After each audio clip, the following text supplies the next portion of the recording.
Good afternoon. Until further notice, Civic Center Revitalization Committee meetings will be conducted pursuant to the provisions of California Government Code Section 54953E, added by Assembly Bill 361, which allows the city to use teleconferencing and to provide the public an opportunity to address the committee via a call-in option or an internet-based service option during a proclaimed state of emergency. During the state of emergency related to the COVID-19 pandemic and in the interest of public health and safety, the committee members will be participating in the committee meeting via a virtual teleconference platform.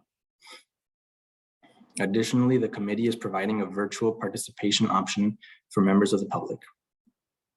I will go over the specifics of how to join the webinar and will give details on how the public can offer their public testimony. Today's committee meeting will be held virtually using the Zoom webinar platform. Members of the public can join the meeting by computer, tablet, or smartphone by accessing the link which is listed on the meeting notice and agenda on the committee webpage. To join the Zoom webinar by telephone, please dial 1-669-254-5252. When prompted, input webinar ID 161-340-8303. This information is also available on the agenda.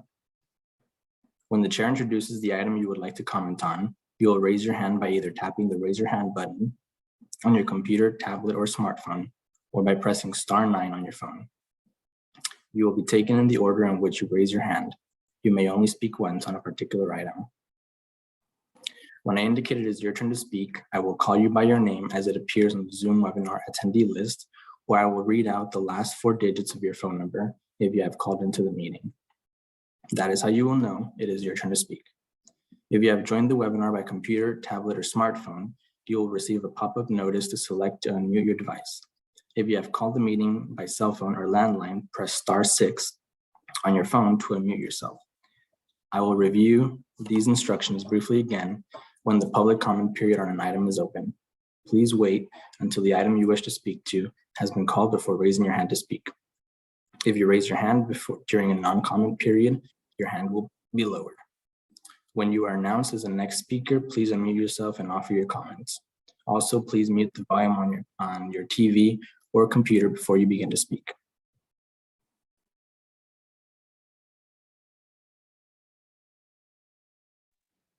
Thank you, Chris. I will now call the Civic Center Revitalization Committee meeting of November 28th to order. And I will now call the roll. I know some of you I can see are still not in panel mode. So I know Chris will try to get you in as quickly as possible. But when I call your name, please unmute Jamie, if you could yourself. give me 1 second so that I can come up and real quick.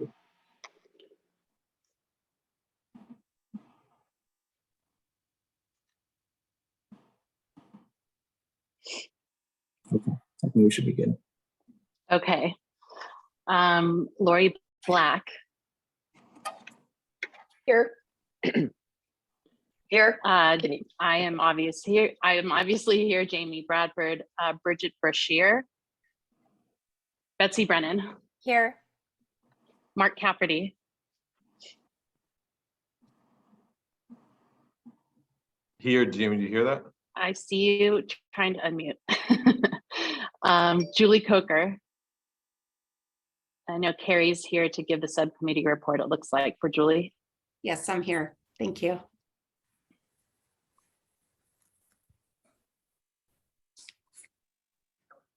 Julie Corral. Steve Cushman. Here. And I lost my place. Colleen Fitzsimons. Present. Denise Garcia. Here. Martha Gilmer. Alan Jin. Joel Hermosillo. Here. Donna Jones. Here. Jennifer Luce. Here. Jack McGrory. Here. Mark Nelson. Bill Ponder. Here. Stephen Russell. Present. Dr. Ricky Shabazz. Here. Tony Young. Here. and Mike Zuket. Here. Quorum is present. Thank you. I'm sorry. Quorum is present. Thank you. Your attendance has been noted, and a quorum, as Chris stated, is present. Each committee member is attending virtually. We'll now move to the chair's report, and I just wanted to go over the calendar going forward. Our next meeting is December 12th, and ideally, I would love if the subcommittees could wrap up by the 12th and at least have some recommendations that we can start reviewing and voting on. That would be ideal. I expect that staff's going to have something to present to us on the 12th that is taking today's recommendations into account or committee reports into account, and all this, and also the previous committee reports into account. So that way we can start getting some feedback and reviewing and pulling together a report and recommendations for the city. We will adjourn on December 26th. I don't think any of us plan, or I don't know that we'll get a quorum on the 26th. But what we're going to do is extend the regular dates through January should we need them. So we're going to put holds on your calendars for those regularly scheduled dates, every 2 weeks. I think it's the 9th and the 23rd. And just so everyone is aware, on January 10th, the City Council is also going to meet. And so what I would like is for us to have a draft report to be able to present and get their feedback on. And then I expect that we'll likely come back and incorporate any comments or edits that we feel we may need to. So that's kind of the plan going forward, and we'll see how today goes. And I welcome your feedback when we get to committee comments. And then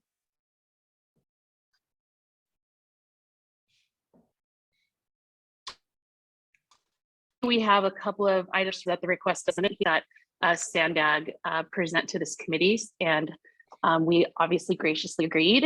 And the second one is kind of came up as a result of Jennifer's presentation last time and the subsequent discussion around it. And so Jennifer reached out and organized that. So we will have that today as well, and then our subcommittee reports. So with that, do we have any staff report? No. Okay, hearing none, we'll take up the information agenda. And the first item is the Central Mobility Hub and Airport Connectivity Concepts.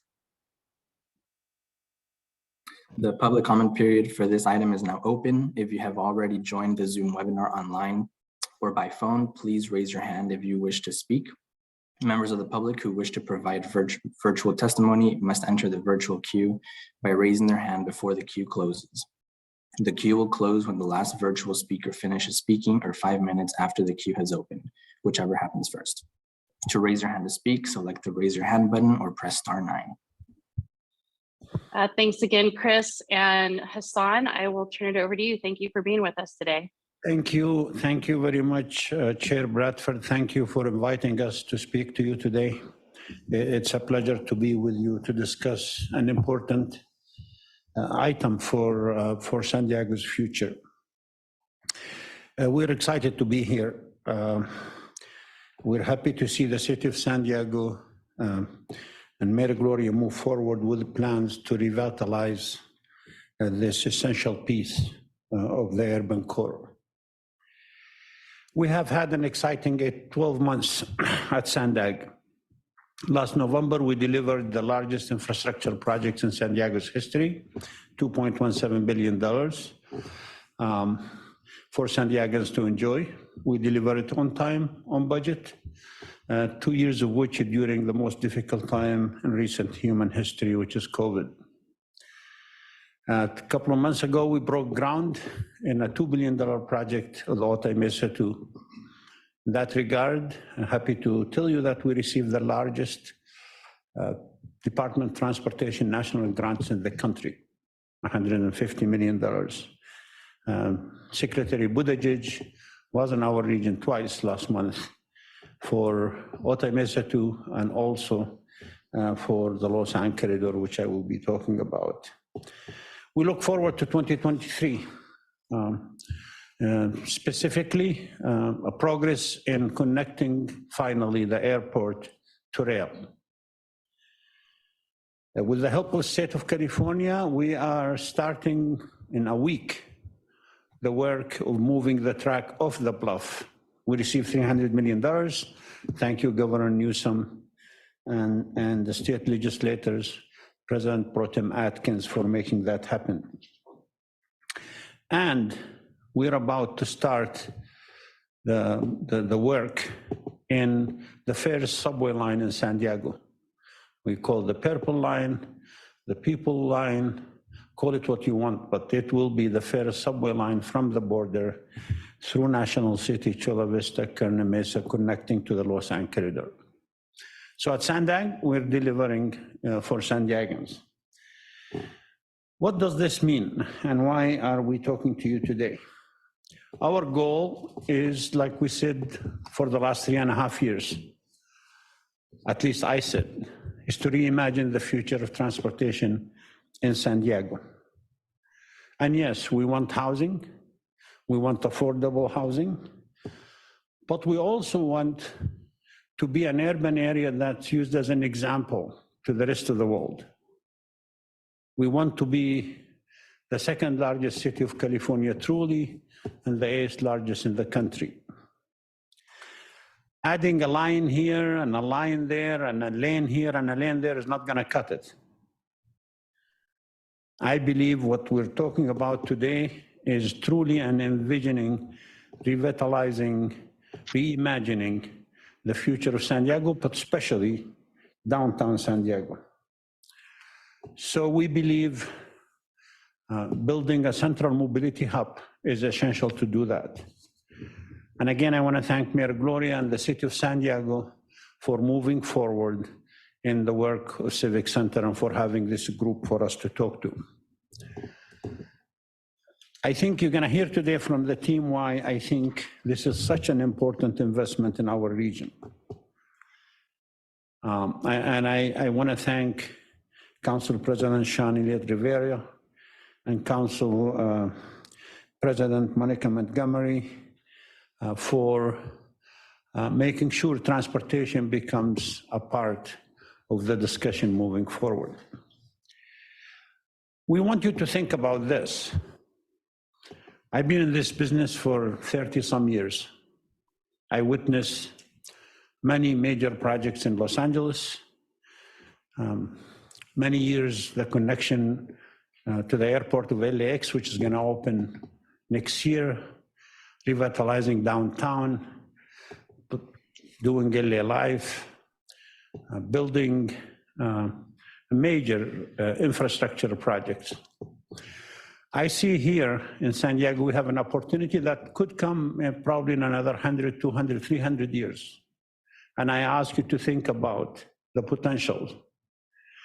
As many of you know, we started talking to the United States Navy about redeveloping Naval.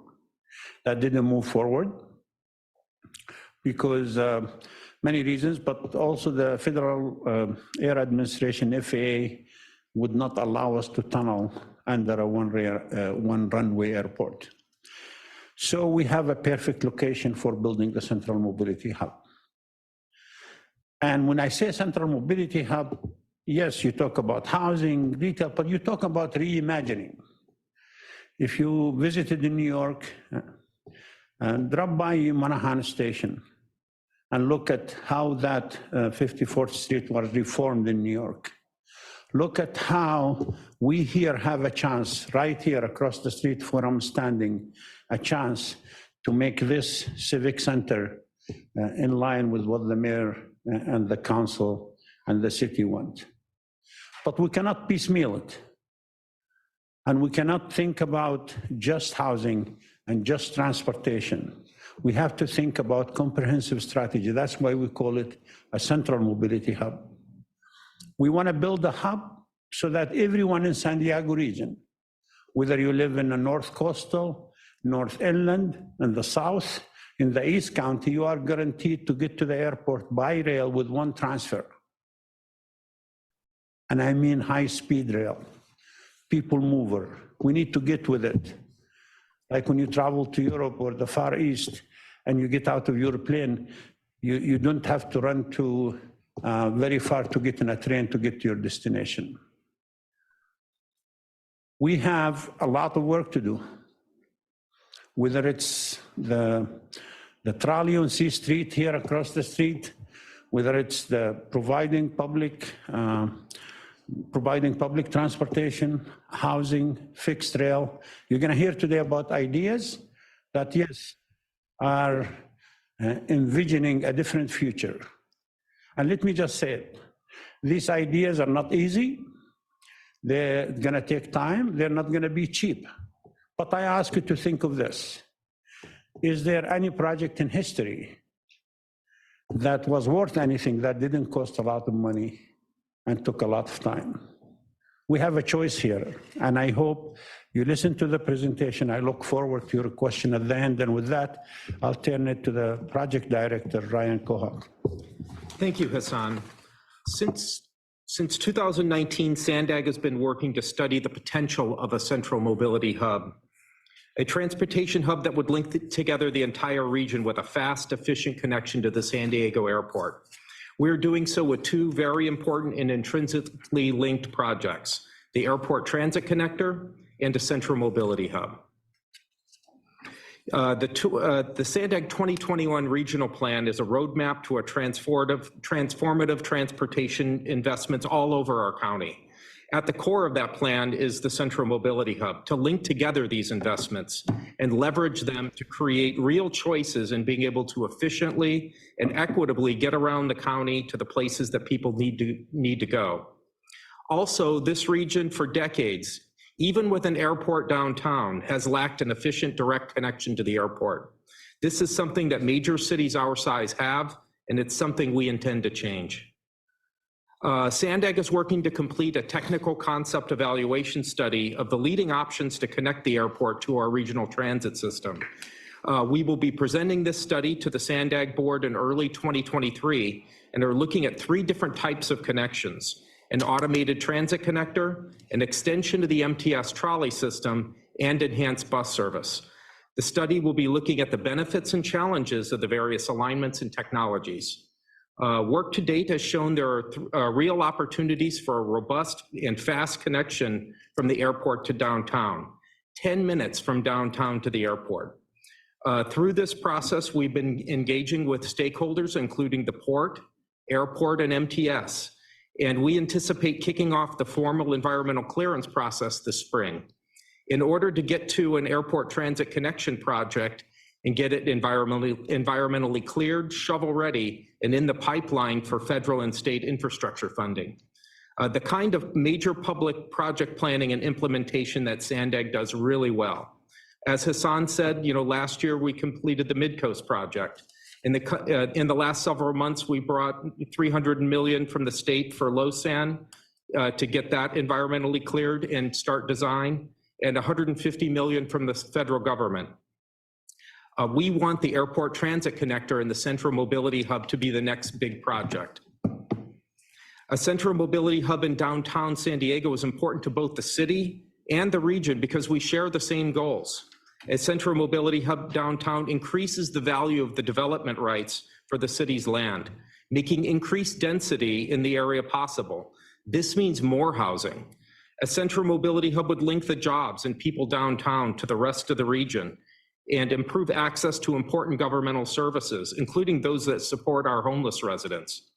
A transportation hub downtown is sustainable in that it'll provide a place for people to connect using transit. And this is the key to reducing congestion and to taking a substantial step in meeting the region and the city's climate action obligations.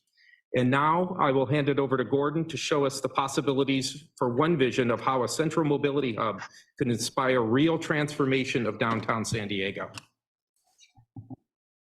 Thank you, Ryan. It's a pleasure to be here today. I want to talk a little bit about the notion of transportation inspiring investment. Transportation hubs all over the world, frankly, have been responsible for growing investment and developments in their direct surround, by virtue of allowing people to access locations via mass transit that otherwise would not exist. So today we really want to talk about the regional impact that a project like this could have on the San Diego region versus the notion of a project, which sometimes is the way properties are viewed. This is a long view regional opportunity for us. As Hassan said, maybe 100-year, 200, 300-year vision. This drawing in front of you really just illustrates the location of the downtown site relative to the different markers it would serve, the airport certainly being within reach, and the airport car rental service also being within reach. It's not unreasonable at all to believe that this central location, like in many other cities, could be hugely impactful for our region related to the transportation network it serves. This diagram is a little bit about publicly owned properties. Obviously, the darker blue area is the existing Civic Center area. The lighter blue areas actually are publicly owned properties either by the state or the city that are also in the direct surround of the existing Civic Center property. But we want to dwell today a little bit on the Civic Center property proper. That's a 4-city block area that composes just over 7.5 acres of land, including the right-of-ways that bisect it, B Street and 2nd Avenue, and concentrate on a study that we did at a very high level, including its engineering overlays, for the possibility of what might be a Civic Center central mobility hub. I bring this diagram up because it's something you're probably all very familiar with. It's Grand Central Station in New York City. Ironically, most people have not seen this in this vernacular because we mostly see the grand space that's shown here in light yellow, and we experience largely everything above the yellow line because that's what exists at street level. But in fact, central mobility hubs of any kind are really about vertical sections, what happens below grade that bring the various transient capacities into the site. And this, of course, is a transient legacy project that we are all very familiar with. So in our case, we diagrammatically wanted to talk about how a project might stack itself on the Civic Center space as we've seen it in the prior diagrams.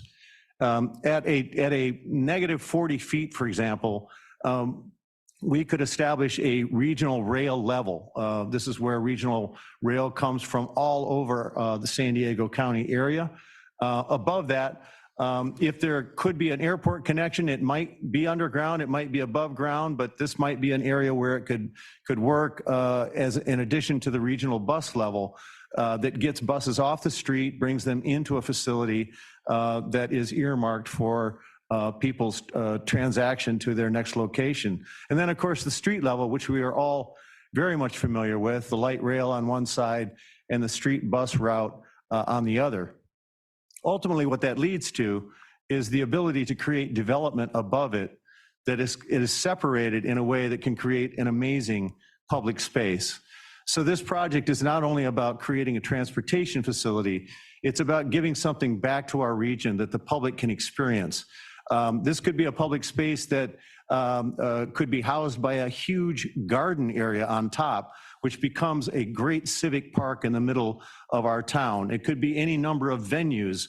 Example of Madison Square Garden in New York City. In that case, it was an arena placed above the Penn Station uses there. Similarly, other uses could be placed above this great public space, or the great public space could simply exist on its own between development on either flank as shown here. Taking you through how these things would stack in terms of how they're arranged and come into the site horizontally. This is just a quick look at the Losan rail and the transit leap coming in at a negative 40 level. You can see how it intersects with that red square, which is the Civic Center square. And then looking to the negative 20 level, perhaps the airport connection is made here. Perhaps the airport connection is made above grade. We don't know that yet. And the regional bus terminal can also be brought in at this negative 20 level, noting that there are ways in which we can stack transportation elements that are sensible, that come in from sensible directions on existing infrastructure grids that can make sense of this civic center space. And then, of course, the city bus loop and the transit rail shown here in dashed lines are the aspects of the project that would complete it at the street level. So if you take that same section and perhaps apply it to the site with some measure of vision about how a project might occur, you can see the -40 level below Civic Center, you can see the -20 level, both of which are serving regional transportation needs, and then the grand central space that can be created between what is future development inspired by that transportation hub, and we're calling it the Great Hall in this case. In a north-south direction, similarly, the levels below grade serve the mass transit uses, and the Great Hall is the stitch line between all those events as they occur.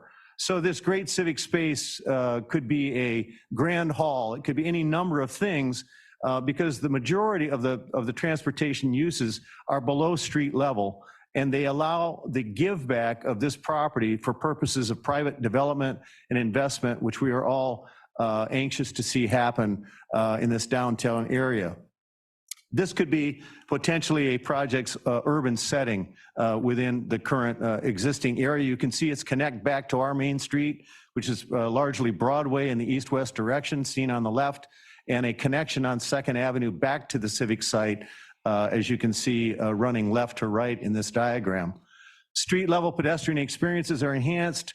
We get widened streets for people to actually experience. Right now, our pedestrian experience is limited by the right-of-way that's given us. This gives us the chance to remake the entire pedestrian experience for this particular area. Additionally, the C Street area becomes the front door, if you will, to this new complex, and C Street Rail, light rail, of course, services the project in its existing condition. Ultimately, the idea of a new civic center that serves the city's needs, the idea of a new civic theater which serves the city's needs, and the potential that an arts park could be part of the entire project, or just other thoughts that this kind of idea can convey at ground level, knowing full well that our transportation needs are being met below ground by all of the infrastructure that a typical transportation center would serve for any regional urban environment such as ours.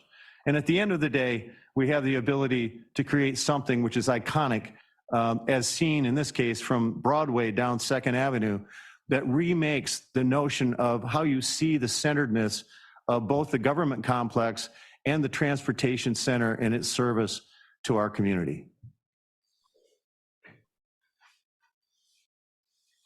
Thank you, Ryan and Gordon.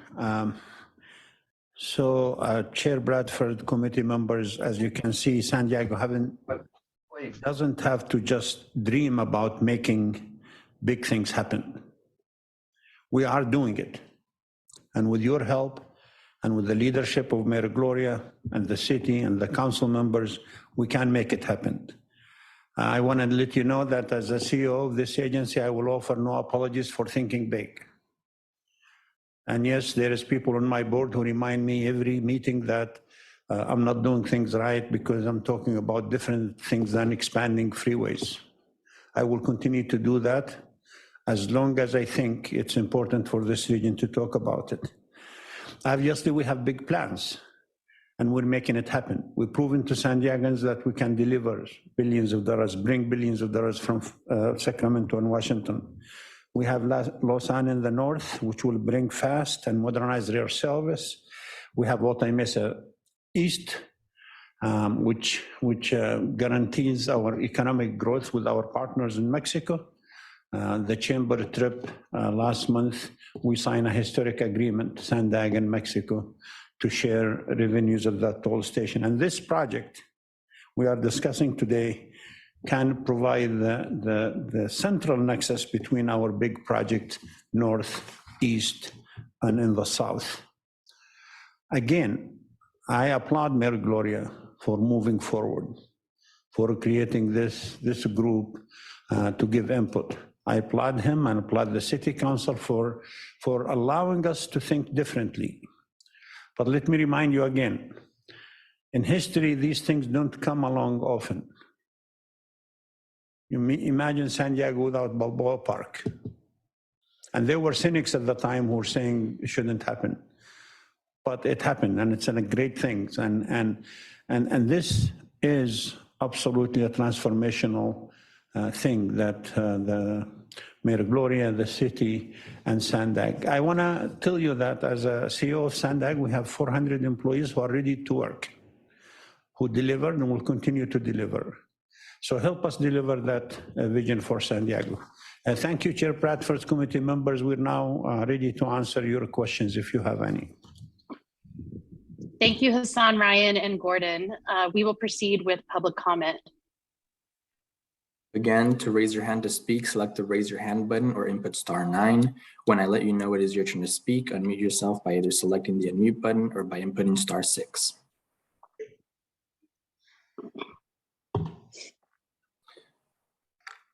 And it looks like we currently have no speakers in the queue. Okay, I will now turn it over to the committee members for questions and comments, and we'll start with Jennifer. Thanks so much for a really inspiring presentation. It was amazing. Took so many notes, really excited. I guess my question is relevant to this project where we understand there will be either a single development partner with the city or maybe perhaps a number of them at one time.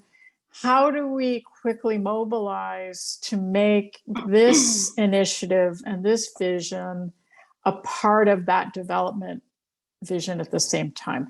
It sounds like we're running against the clock. How do we get it going? Thank you, Jennifer. I appreciate the question. And look, this is very complicated, of course, but we're not the first region to do such projects. Hudson Yards in New York is exactly the same thing. An area that involved transportation extension of the subway. I think Gordon mentioned that, and then development followed. And LA Life is no different. Talking about a connection to the airport like they did at LAX is no different. I think what this needs to be is a coordinated effort for a public-private partnership, a pre-development thinking that allows, like the mayor and the city wants to move forward with whatever plans is, but allows us to coordinate in other aspects. I think this warranted a coordination like it's done for big projects, for big visions.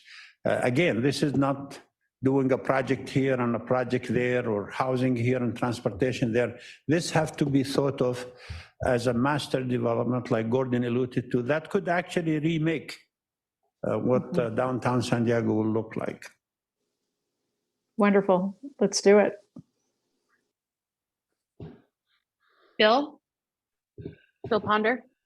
Yes, my question has to do with, so is your vision also that there would be, you said public and private funding, so would the public funding also be federal funding, or would you anticipate that there'll be federal dollars to support the redevelopment of this as part of the transportation piece? And if so, what's the timing of that? I mean, one thing would be to say, yeah, there's maybe federal dollars, but we're sort of looking at trying to get a lot of this moving fairly quickly. So how do you see that piece, the funding, private, public, federal, other dollars to be able to get all of this to be put in place?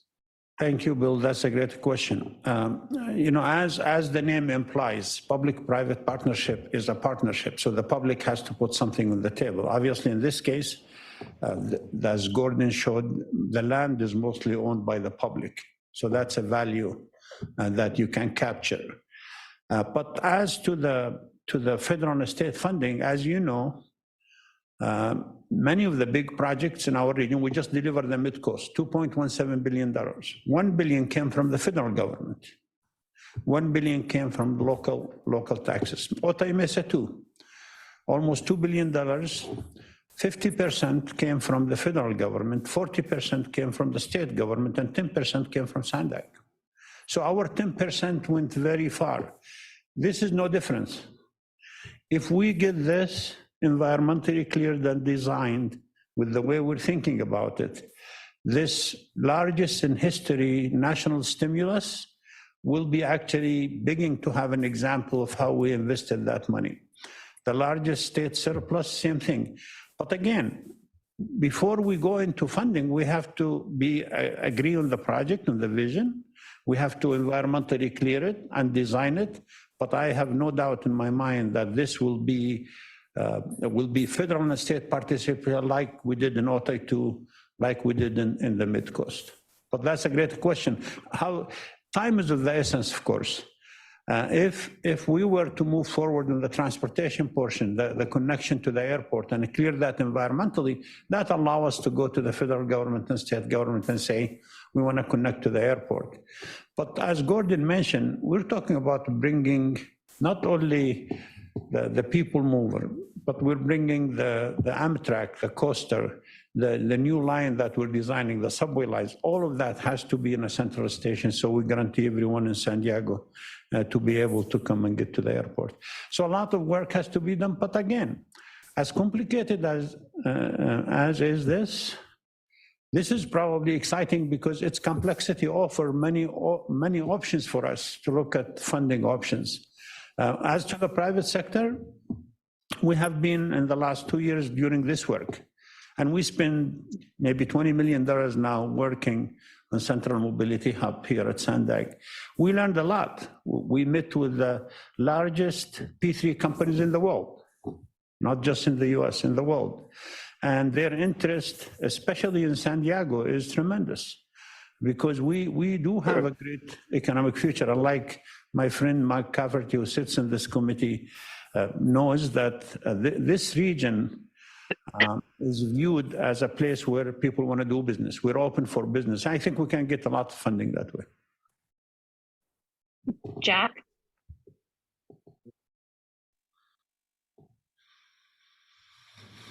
I think you're muted.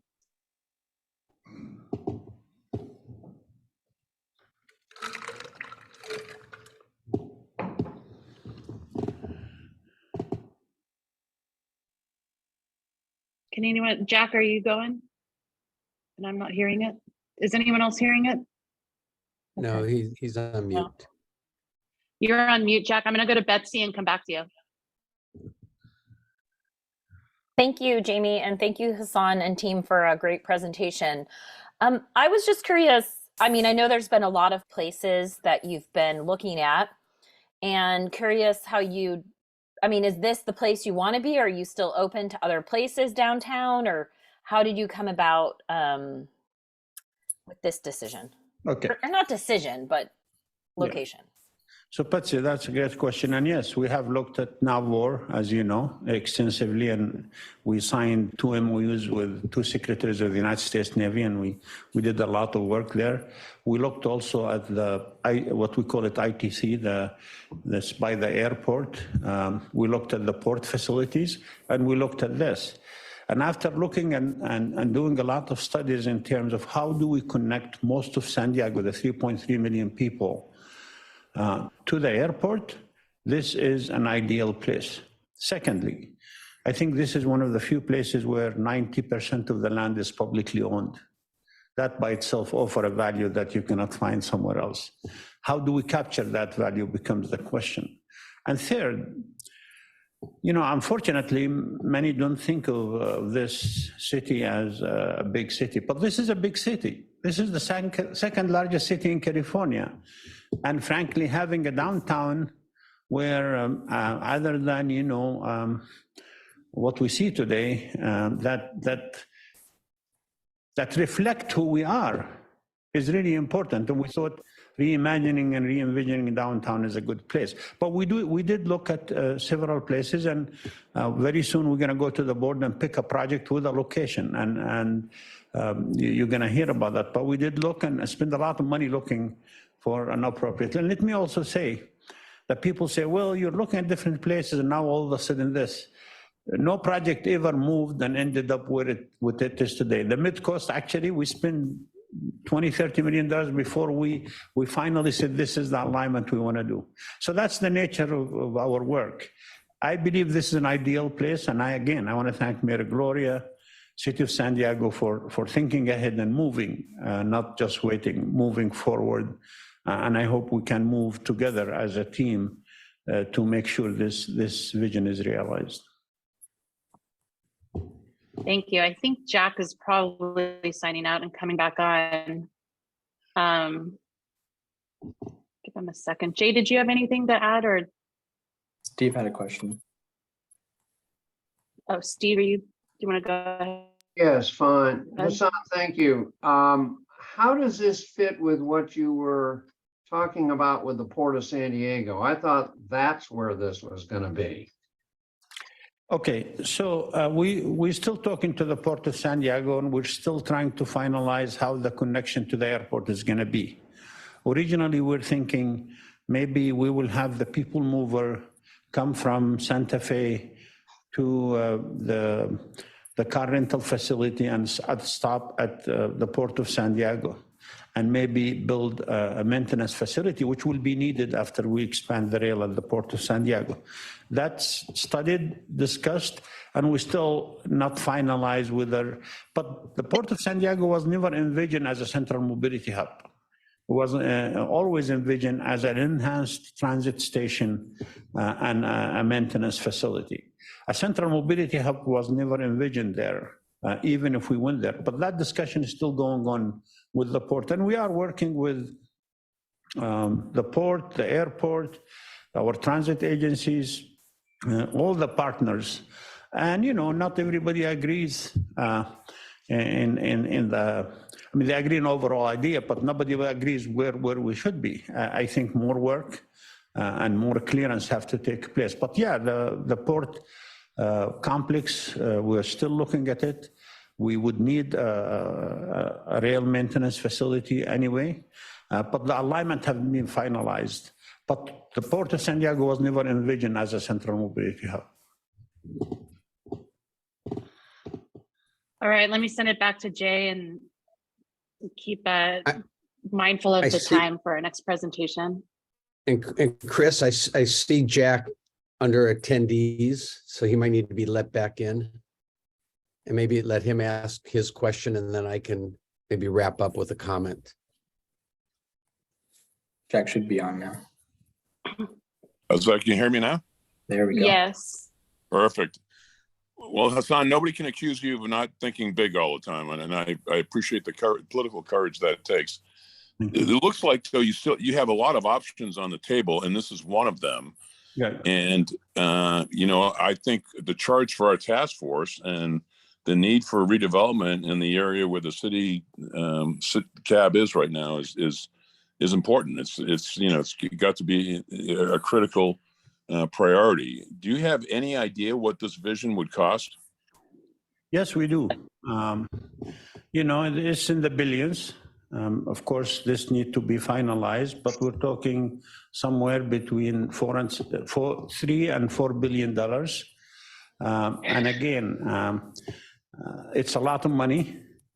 And by the way, every time we talk about a project, people say, oh my God, it's too expensive, forget it. And I remind you, name a project for me in history, in the world, that worth anything that didn't cost a lot of money. This will cost money, but I believe, and I was telling the team, when you think of this project, you amortize over 100, 200, 300 years, 500 years. The benefits of Balboa Park, not just for the last 100 years, but for the next 200, 300. So yes, it's a lot of money, no question about it, but I believe it's money worth paying for. Has the Sandag board approved this as an option? We're going to the board, as a matter of fact, early January to put in front of them our recommendation, which will be this. The Sandag board have heard the presentation several times. And of course, I don't think there is, as you know, my board is really functional. They don't agree on anything. Yeah, they're very functional. Yeah, I don't expect them to agree, but I think the majority of them. You can't smell it? I believe I'm looking forward to the new board and new leadership. I believe Mayor Gloria is very clear in his vision, and I appreciate him and I appreciate what he's trying to do. But I believe the majority of the board will move forward on this. Where's the funding coming from? Do you have local funding committed to it yet? We had $50 million of local funding committed to it. $40 million has been committed, which we already spent about 20 million of which. And we're probably going to put more local funding to just get it into the environmental work. But no question, every idea we're talking about is going to require local funding. And will you rely on a sales tax? Yeah, we're going to rely on all kinds of sources. As you know, we adopted the vision. The vision calls for San Diegans to say yay for sales taxes. And let me just say, I was talking to the news media today. It is not San Diego or I who decide to levy tax. We have no authority. We have the authority to put it in front of San Diegans. And I am an optimist. I've been through 9 sales taxes in Southern California: Los Angeles, Riverside, San Bernardino, Ventura, Imperial, and Orange County. And every time the people came and said, yes, we want to pay to invest in the future. I believe San Diegans will be no difference. I'm hopeful that they will come through. But yeah, without local funding, this will not move forward as fast as we want it to. Yeah. Jay? Sure, thank you. I suspect, based on some of the questions and comments, committee members are wondering how this dovetails into the work of this committee. And Hassan and I have had conversations. I think this committee, obviously the work and the progress they've made should proceed as planned. As Hassan just mentioned, for this project to actually be successful, it's going to require a sales tax measure along with other funding, but sales tax measure. The earliest that can appear on the ballot, my understanding, would be 2024, so November of 2024. As we go through the NOA process and make a selection of developer, they can keep this project in mind as they move forward, and they could stage development should Sandag be successful in getting a sales tax measure passed along with other funding. But I think for at least right now, this is information.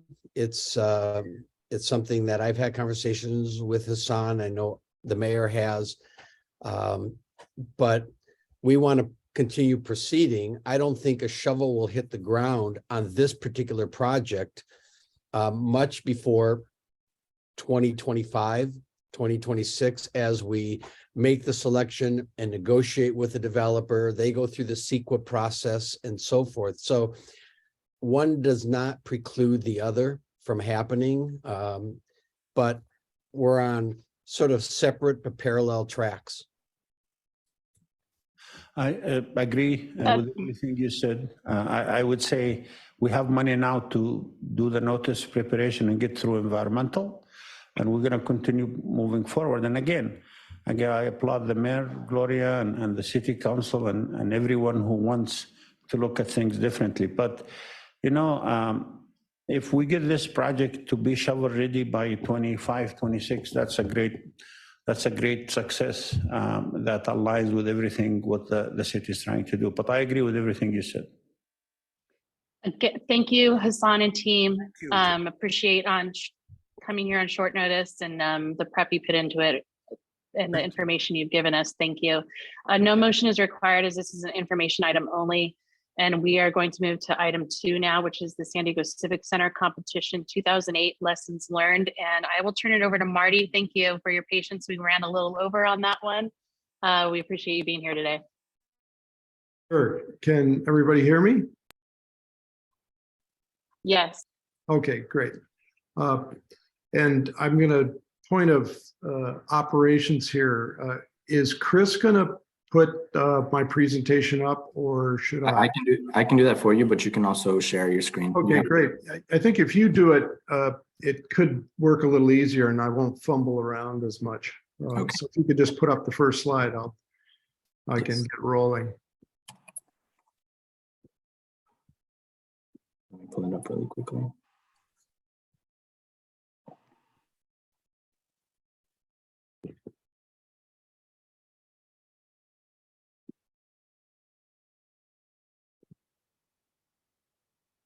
Can you see it? Sure. If you can hit full screen, that would be great for everybody.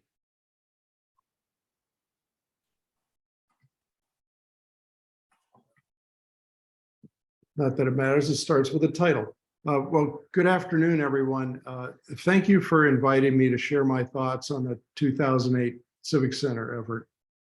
And thank you all for participating in what we're undertaking now in 2022. I know many of you, some of you by name only, but all of you because of your long commitment of service to our city.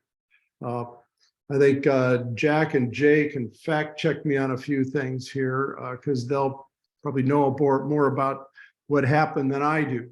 But nevertheless, I'm Marty Poirier. For 34 years, my wife and I have lived and worked in downtown San Diego. We are landscape architects and urban designers, and during those years, we established and ran our firms in downtown. I've had the honor and privilege of designing and building some great spots throughout downtown. Petco Park, the North Embarcadero waterfront, the United States Federal Courthouse, the new Children's Museum and its park, the East Village Fault Line Park, and an assortment of residential projects, including the Lynn project in Little Italy, where we make our home in Kettner Row. I have been and am a cheerleader for downtown, having served mayoral appointments like many of you and elected positions on various design review boards and committees. My whole professional career has been dedicated to making our city a healthier, safer, more beautiful, and more livable place. So it'll be no surprise that I was involved in the competition to design a new civic center. And I feel like I should pause here for a second and just talk about how inspiring it was to listen to Hassan and Ryan and Gordon and the questions you asked. Because I think in a way, you're going to hear similar things from me. But I just wanted to get that off my mind here to really thank you for bringing them in and for what they presented for us. But anyway, in 2008, this competition attracted people and teams from across the country. We joined Girding Edlin, based in Portland and known for precedent-setting, highly sustainable urban development. In fact, in 2006, they completed the South Waterfront District in Portland, which at the time was the largest urban redevelopment project in the United States. And it was filled with LEED Platinum and Gold sustainable buildings. So here in San Diego, the final selection came down to 2 teams, and ours was ranked highest and became the selected proposal. And so, Chris, if you could put on the next slide. In this aerial view, looking north from at C Street in the foreground, you see that this is substantially the same area that we are considering again for redevelopment, and it definitely needs it. I just can't applaud more a opportunity for Sandag's vision and this project to really mesh with each other. I think the potential is unbelievable. But in 2008, in simple terms, this is what I learned from our effort. Design did not matter. Sustainability did not matter. Providing housing opportunity did not matter. Providing commercial uses did not matter. Financial feasibility did not matter. What mattered was civic willpower, and it wasn't there.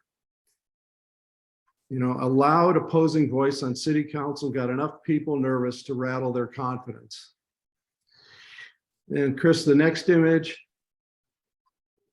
This is just to show you a little bit more about the design, and I'm not going to explain it in any great detail, but the design put council chambers in an open glass space at ground level. You're looking from C Street, there's the trolley coming by on the left. So at ground level, all the important public serving uses were located there. this was giving City Hall the transparency and accessibility it needs. The top floor wasn't for the mayor and council. Instead, it contained community meeting rooms and an outdoor terrace with commanding views across downtown and the bay, open daily to the public.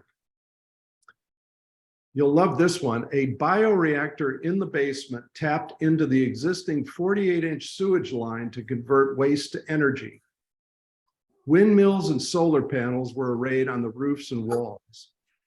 The adjoining 3 blocks were set aside for housing, performing arts, and commercial use. The ground rent income from those buildings nearly paid for the entire City Hall over the course of its lease. The ground rent income was determined to be the best deal offered in the competition. And from what I understand, the redevelopment agency had a signed ground lease binding the developer's payments to the city. The finances were vetted. 30 public workshops were conducted in every district, in every part of the city, to explain the plan and get input.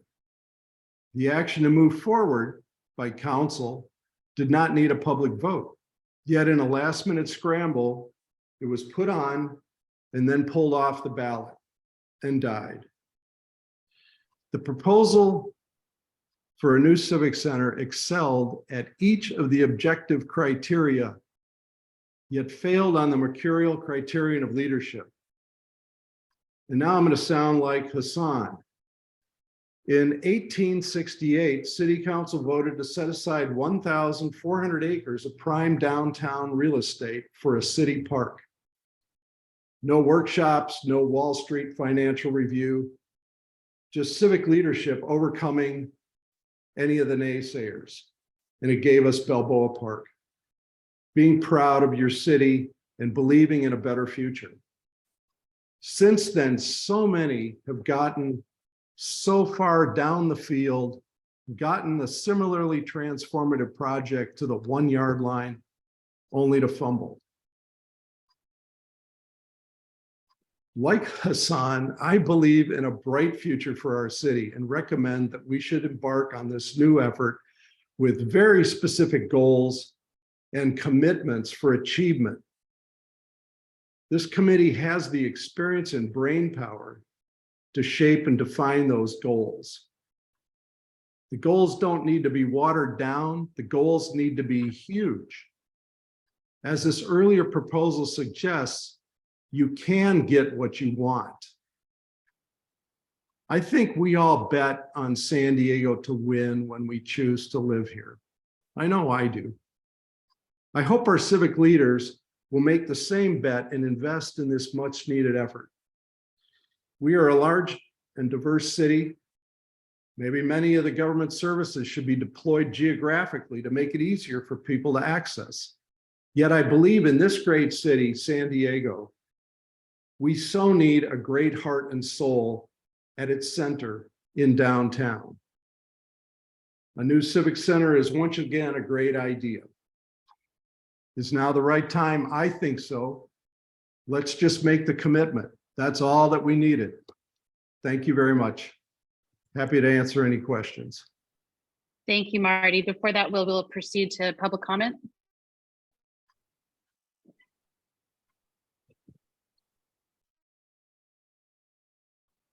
Again, to raise your hand to speak, select the raise your hand button or input star 9. When I let you know it is your turn to speak, unmute yourself by either selecting the unmute button or by inputting star 6. And we currently have one speaker, Adrian Kwiatkowski. Adrian? Hello there. Hi, Adrian. Can you hear me? Oh, hi, Marty. How are you? Yes. Hello, committee members. So thank you for the opportunity to speak. I've been following these meetings. I appreciate all of your hard work from all the committee members and staff and the various presentations that we've had to date. This is really a monumental challenge and it is within our grasp to solve this long-term problem. Marty did a great job in sharing with you the history of the last mega effort that was undertaken. And I think he summed it up. Basically, politics killed the last effort. And I learned through that process a good line that I continue to use to this day. Time kills all deals. And sometimes you have to know how to move forward. And as we know in San Diego, unfortunately, San Diego is littered with great ideas that have died here, unfortunately. And I think, hopefully this time we have the political leadership at City Hall. I feel that we do. And I feel with all of your support, we can move forward. I do want to say some great things about that proposal that Marty shared that I think are relevant going forward. First of all, it housed all city employees downtown. The city needs to be an example as an employer and keep downtown vibrant as an employment center. City employees use public transit, and downtown is the hub of our public transit system. Jones Lang LaSalle actually worked on this project back in 2008, and they're working on it today. So they could probably just clean up their reports from 10 years ago and give you fresh numbers. But I think the city needs to be an example as an employer downtown and house employees all in one place. And I know that theme has been talked about by a number of members. Having people spread out throughout the whole city is not good from an organizational standpoint, and also not good from a civic leadership standpoint. We're trying to encourage people to live in the urban core, use transit, and the city needs to be the shining example of that type of lifestyle with its own workforce. So I would encourage you to Thank you, Adrian. Your time is up. happen. Thank you. Next speaker is Charles Kaminsky. Charles. Good afternoon. Thank you for letting me speak. So I was on the Center City Planning Committee of 1985. I participated as a public citizen in the 2008 competition, and I'm hearing it again. I think one point that Marty made is lacking in, or maybe is not addressed yet, is that each of the participants in the committee represent specific entities. And I think the fact that the city will be affected by whatever is developed here needs somehow to engage. Maybe this is not the time, but at a certain point, the rest of the 1.4 million in the city and the 3.x in the county, particularly though in the city, need to be engaged and be brought along on this project. Otherwise, there will be, as Marty said, city council members that may take the easy way out and not have the political will. And I think that's one thing that's lacking so far that I've observed is the community engagement. So I hope that whatever decisions you make, particularly given the history of the 1985, which was going to move the city hall to the east, the 2008, which was going to redevelop the Civic Center, and this one somehow have more engagement with the community at large. Thank you. Thank you. And there are no more speakers. Great, thank you to the members of the public for participating. And I'll now turn to committee members for questions and comments on this item. We'll start with Jennifer. Thanks, Marty. That was fantastic. I know that sharing that kind of past can be a little painful, and we really, really appreciate your vision. So my question is, thinking about programming and building a civic center around activity, what do you think would be different from 2008 to 2022? What would you add to the mix of your project, knowing all this time that's passed in our city and how we've grown and how we might evolve even further? Well, one thing I could say is that over these 30 years, downtown has transformed, and I think transformed more than any other urban center I'm aware of in the country. I mean, I've lived here for 34 years and I get lost now in East Village, and I love that. I love walking through this tremendous vibrance that's there. I thought it would be like this And that's what I believed in. And so I think that I'm a designer, but I kind of hate to go there with this, but we have to grapple. The big change in this time has been homelessness. And I know people have worked so hard, and it's such a tough topic. But I think that that comes to mind as something that affects the public realm downtown more than anything. But nevertheless, it doesn't overwhelm downtown. And I believe that as Chuck just said, that involving the public is really important. I mean, I can make fun that maybe in 1868 they didn't run public workshops, but they are essential. I mean, every project I named that I've been involved with included a lot of public participation to get it done. And I would tell the committee in a very positive way that indeed you can get what you want. And Hassan really inspired me, because I love hearing that kind of level of conversation. This is not about next quarter. It's not about 10 years from now. This is about forever. And we can do great things in this city. And so I would, it's kind of a way, I'm not really answering your question, but what I could say is that your committee and all of you really can set the stage for this, that should be informed by the public. Those meetings should happen in a manner that would be maybe, as some of these teams qualify and get vetted, and you're maybe starting to pick a number of them that seem viable off their credentials, and then let them all get involved with the public. I mean, that I remember is what happened when the main library was being designed. I mean, Rob got selected, and then there was just a lot of meetings about what it could be like. So I think we're in the earliest phases now where, there's so much brain power on your committee. Everybody, I mean, Jack and Jay know why this, what the finances were. They can know more than I do, and others on the committee know everything about their groups that they're bringing in. So I would say, make this as inclusive as possible, dream big, and you can get anything you want. I mean, it just has to be that way. We just have to feel that way, and it works. You don't get to great by thinking about failure. You just get there. So we can do that. Great. Thanks, Marty. Jack?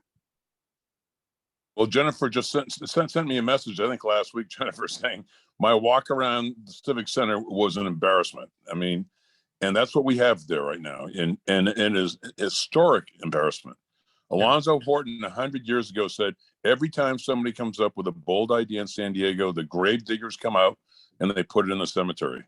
This is a chance. We have to do something, because cab is not going to last more than a couple more years. And we've got to change that entire structure and make that a model the way we did at Petco. Remember when we built Petco Park, it was just a gigantic civic risk. There was nothing down there. The EIR said the total inhabitants were 27 homeless people. I mean, it was, and Marty knows, I mean, we took a giant financial risk and it paid back in huge dividends. And that's what we have to do in this quadrant of downtown. We've got to think big. And I keep on hearing council members talk about rehabbing these goddamn 70-year-old buildings, and it drives me freaking crazy. They don't understand it's more expensive to rehab a 70-year-old building than to build a brand new one.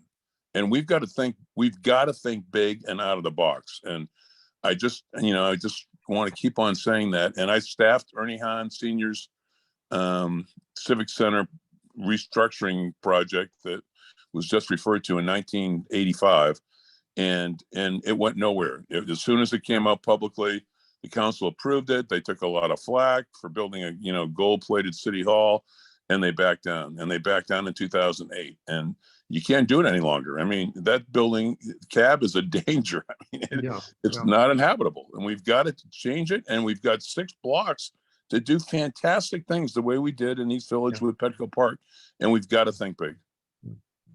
I think that's why we're all here. Yeah, I would, echo what Jack said about Petco Park. By the time Petco got here, I think I'd been in town about 20 years. And we were seeing bits and pieces of development happening. I mean, Horton Plaza obviously was before, that was in the mid 80s. But boy, Petco Park it made me laugh because, I felt so strongly that a ballpark, if there was going to be a football field, if there's going to be any of these things that are the San Diego Padres, the San Diego, downtown is the home for these kinds of things.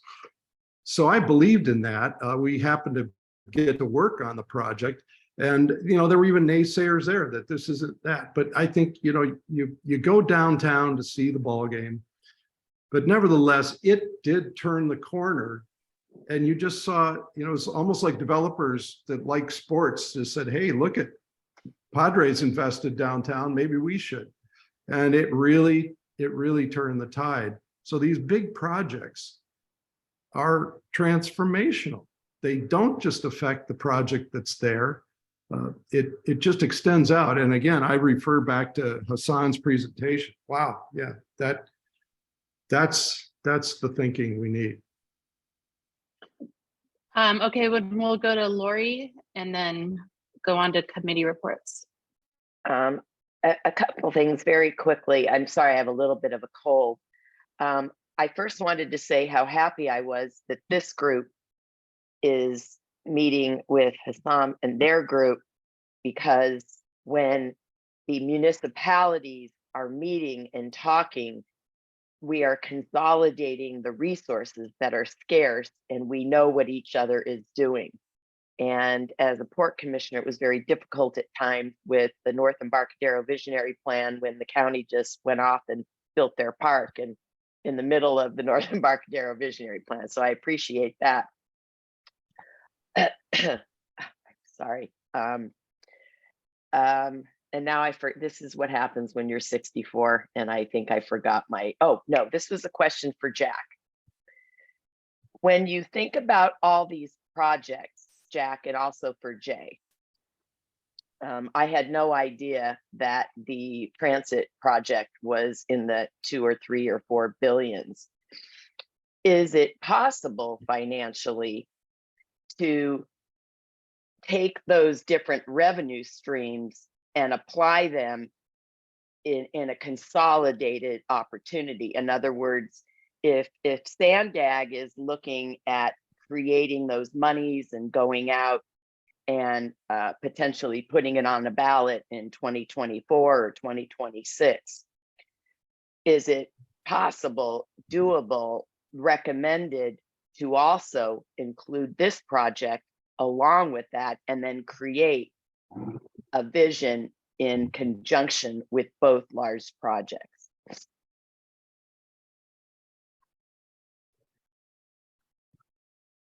I'll take a stab at that. I think to some degree it depends. I mean, obviously federal dollars, state dollars that may come in are going to, depends on the color of the money, and they may be earmarked, and therefore they're not fungible for this kind of a project. A sales tax measure conceivably could be. If you make it too broad, though, the chance of it passing may hurt, versus if it's more project specific. So whether or not it's Central Mobility Hub only or other Sandag transportation related projects only, that would just be something that we would have to look at. Again, as I mentioned earlier, I think we're going to be further down the road before 2024. I mean, I'm expecting that we'll be in deep in negotiations with the team that bid on this project before the 2024 ballot comes up, because again, it'll be November of 24. I'm hoping by sometime in either late 23 or maybe very early 24, we'll have a selection of a final team to move forward. And of course, as I mentioned earlier being other meetings that we've had, they're going to come up with what they feel from a financial market standpoint, development standpoint will work. My expectation, and I believe this committee's expectation, the mayor's expectation, is that who's ever going to propose will meet with this committee at least once, maybe multiple times. They'll have the committee's ultimate report as to what vision this committee would like to go forward. We'll hear some stuff from the committee reports, subcommittee reports today. So it could, but whether or not the timing works and so forth, right now, whatever, net costs, assuming we don't get a free building out of this, our plan is to use existing city resources and not ask the voters to approve a tax to fund it. Thanks, Jay, for that. And again, I want to thank Marty for joining us today and Jennifer for arranging for that. We appreciate it. This item is information only, so no motion is required. And we will move on to working group updates. Just as a reminder, these are on all of our agendas now. So if you don't have anything new from the last time to this time, there's no need to give a report, but I want to give everyone the opportunity. And then again, hopefully we'll come back on the 12th with some recommendations. So I'll start with the Downtown Roundtable and turn it over to Betsy and or Joel. Well, thank you so much, Jamie. We reported last month. I'll send that over in writing before our December meeting, and we'll finalize it before our December meeting. So no report today. Thank you. Great. Thank you, Betsy. Moving to item 2, the Civic Center Design Working Group. Jennifer, I know you are out of the country, so I expect that you have not met. Well, I got lots of inspiration. Let's put it that way. Yeah, our work is continuing on creating a really strong and clear, definitive, passionate manifesto, and then having our visual presentation augment and support it as an appendix. So we're meeting next week as a group, and I hope we have a draft for you before end of the year, so that we can at least have something to share. Great, thank you. Even if it's conceptual on the 12th too, knowing that you might need some extra time, that would be great. Thank you. Item 3, Tourism Working Group. Carrie? Thank you, Jamie. I believe you concluded last time. Yes, we did. We provided our feedback last time. If there's anything further that you want to go back to that working group with in terms of other questions, we're happy to do that, and look forward to the final reports in December. Thank you. And item 4, Operations Working Group, which is, I think, is really economic development. Mr. Cushman. Thank you, Jamie. As one who served on the ballpark task force, I would remind all of you that what that really did was helped redevelop 125 blocks of downtown. So those of you that weren't here at that time, it was a huge redevelopment project. It wasn't just the ballpark, which is obviously what this needs to be. So Marty, I thank you for your introduction, because sometimes you don't need to reinvent the wheel. Quite frankly, the work that was done 2008, that Charles Black finished in 2010, is the same vision, I think, that we're going to present today. So you'll like what you're going to hear. The Economic Development Subcommittee has 9 items that we would like to present today. This is our first major presentation, so please accept it as that. Number 1, we believe the goals of the task force first should be primary goal should be building a new city administration building. Number 1, primary goal, let's stay focused. Let's accomplish it this time. B, secondary goal is housing, affordable and workforce. Doesn't mean we won't still do it. Doesn't mean there won't be a lot of it. Don't want Stephen Russell shooting darts at me over here. It's just, I'm concerned that if we don't have a primary and a secondary goal, we'll get all goofed up trying to do everything and end up doing nothing again. So let's stay focused. 2, the new city admin building should be between approximately 500,000 square feet and 600,000 square feet. That is the vision of the Economic Development Subcommittee. 3, the new cab should be paid for through a combination of revenue generated by the NOA and existing city revenues. 4, a singular NOA should be used for the 5 blocks, excluding the new city admin building. 5, the new city admin building should be built in conjunction with a fee developer, which is exactly what Marty was talking about earlier, that Girder Elling was the selected developer at that time, on the existing COB site, on the existing city operation building site. Thus, no NOA would be necessary for this project. It would be retained for government use and not subject to the Surplus Land Act. Very important that we could move forward straight ahead without an NOA.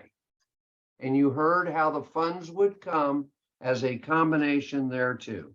6, we recommend an outside consultant should be hired by the city to advise and recommend development and disposition to the mayor and the city council for the NOA.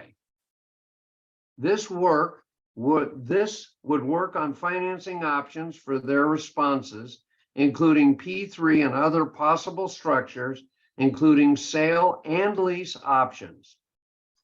7, renovation of the Civic Theater could be a development condition of the NOA.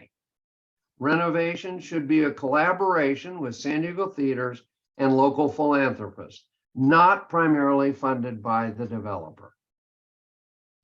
8, the JLL report recently approved by the City Council should look at public-facing services and what services are appropriate downtown. We feel timeliness of this report is important for the solutions that we are driving for. 9, the committee received a presentation from state representatives regarding the Surplus Land Act. The state made it clear that affordable housing is a primary goal of the act, but emphasized that additional local requirements are also relevant and appropriate. According to the state, I quote, deference will be given to a local agency determination to select a bidder that does not provide the highest raw number of units affordable at 80 AMI. Other considerations could include provision of workforce housing at 80 to 120 AMI. B, provision of other types of affordable housing, replacements of SRO units at various AMI levels. C, type of financing for affordable units, units funded by the developer from for-profit aspects of project are preferred over units funded by vouchers and tax credits because they actually creates more affordable housing units rather than just prescribed where those units will be located. The committee recommends the city include this type of direction in the NOA and include these considerations in the ultimate selection. I realize that's a handful that I have just given you. This will be, I'll send it over to Christopher and he will send it out to all of you so you can read it. It's very detailed.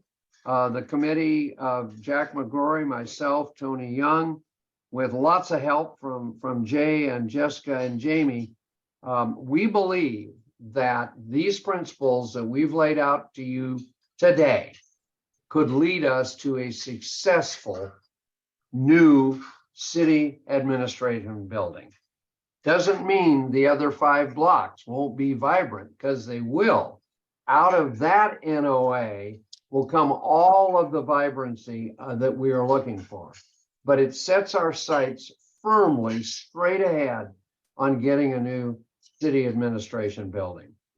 And the committee members are all here. We're happy to answer any questions you may have. And Christopher, I will send you this report, and please send it out to everybody on the committee. Thank you, Jamie. Thank you, Steve. I was just going to ask that. So we'll make sure we circulate those recommendations so everybody can absorb that and be ready to discuss those on December 12th. I would just add that Mike Zucchette's also on that committee. I think we missed that earlier. Sorry, yes, Michael. So I just want to thank again all of the working group chairs, and I'll turn it over to committee members for questions and comments. And Stephen Russell has his hand up. Yeah, thank you. And Steve, thank you for that very succinct report. And it's exactly what I would expect from you. Very, very to the point and very, very business grounded. I want to emphasize the point you made, number 9, about the SLA, that we have a lot of flexibility, that as you identified, that the state has set some minimum standards, that is a floor, but they have repeated many a time in discussions, not just about this project, that the overall picture of what is being done is taken into consideration. If the city can make a justification that this is meeting an unmet need, if it's a type of housing that is especially necessary, like SROs, or if it is a deeper affordability, there's different ways that they will look at it. And so I want to make sure that we are not seeing ourselves as bound in handcuffs by SLA. It points us in some directions. And so, Steve, thank you for that. Thank you for the work of the committee. And I heartily endorse point 9.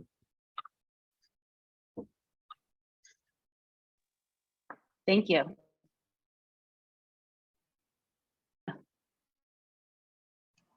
Donna has her hand up as well. Donna? Did I not come through? Yeah. Hi, Steve. I was wondering, why did you choose to have City Hall be on the Cobb site? Go ahead, Jay. We have gone round and round and round to find the right site so everybody could stay where they are today, displacing, as few people as we could, and to keep it clean at that point in time, and to allow for vibrant connectivity between the balance of the sites. Go ahead, Jay.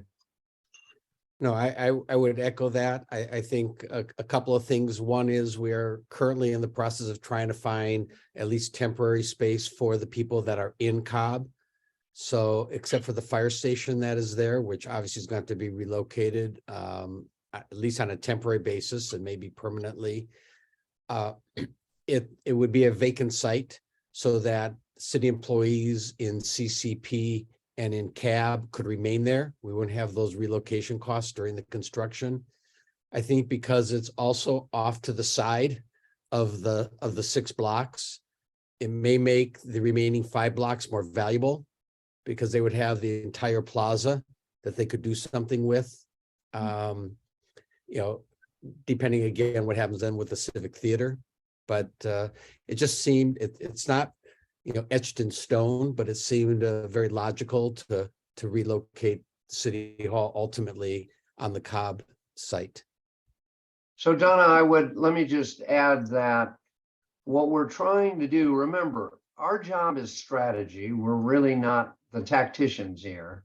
So what we're trying to do is present concepts, and the concept is the site that most would fit, that would cause the least amount of disruption, that would make the remaining 5 blocks more valuable. And so we're trying to come up with how do we really, there's lots of specifics, if we could we'll put a 10 FAR on everything. So it maximizes the developer's marketing ability and development abilities. But that's why we came to where we came. Okay, thank you. And I guess thank you, Steve. I have one more question. I think you were leaving it a little bit vague as to whether all the employees would be housed downtown or if some might be in other areas. It kind of depends on the JLL report and things like that. Is that right? Well, let me first say there are presently 2,477 employees in owned and leased properties in downtown San Diego. The building that we are talking about of 500,000 to 600,000 feet could house at 170 feet per employee, all employees that are presently in downtown. We don't believe it's our role to say, to participate at this point in who is and who isn't. The JLL report will certainly help. And we've asked in this, you notice we said, we're asking JLL to look at that as to, is that the best place for each of the departments? We're not waning on that. We're not weighing in on that. We're simply saying we're going to build a building big enough for everybody. If in fact, by the time the rubber meets the road in this project, if we only need 2,000 employees, we can shorten the building. It's easy. The building is under the airport, JTOC, the airport. We don't reach any, even with 15-foot height floors, we don't reach anywhere near the height that we would be at to create an airplane problem. So the building can grow or can contract or expand as it's needed when the time comes to do it. But remember, there are 12,000 city employees, 2,400 at downtown. You're not going to move all the city employees downtown. I mean, the operational costs of doing that in terms of gasoline, neighborhood services, quality of customer service isn't going to work. I mean, you've got to balance, and Betsy's going to get a little upset with me. You've got to balance customer service against the need for office downtown. And I didn't appreciate what the county did with Kearny Mesa, but putting development services in a place that was really accessible in the central area of the city, it has been a big success for them. And making people go downtown when they don't need to is you've got to balance that customer service against the desirability for redevelopment downtown. Thank you, Jack and Donna. And again, thanks for that committee's work and that report out. We look forward to seeing the recommendations. We'll get those circulated from Chris. I will now take up committee member comment. I guess, is this for non-agenda committee comment? Am I on the right script, Chris? Help me. Yeah. And any further committee member comment? Is there further committee comment? How's that? Okay, hearing none, we'll You mute yourself. You just muted yourself, Jamie. I said hearing none, we'll now take up non-agenda public comment and just note Betsy's comment in the chat. Back to you, Chris. All right. Non-agenda public comment is an opportunity for members of the public to comment on items that are not on the agenda, but within the subject matter jurisdiction of the committee. Each speaker will have 2 minutes. The public comment period for non-agenda public comment is now open. Please raise your hand if you wish to speak.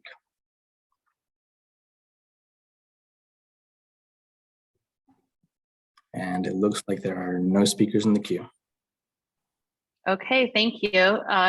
Thank you again for everybody's attention, all of your work, the presentations, and I look forward to our next meeting when we start really putting together recommendations and maybe getting some voting in and to kind of pull this together for the City Council to review on December 10th or on January 10th. So with that, we'll adjourn this committee, and next meeting is on Monday, December 12th at 3:30. Thank you all. Thank you. Thanks, Jamie. Thanks all.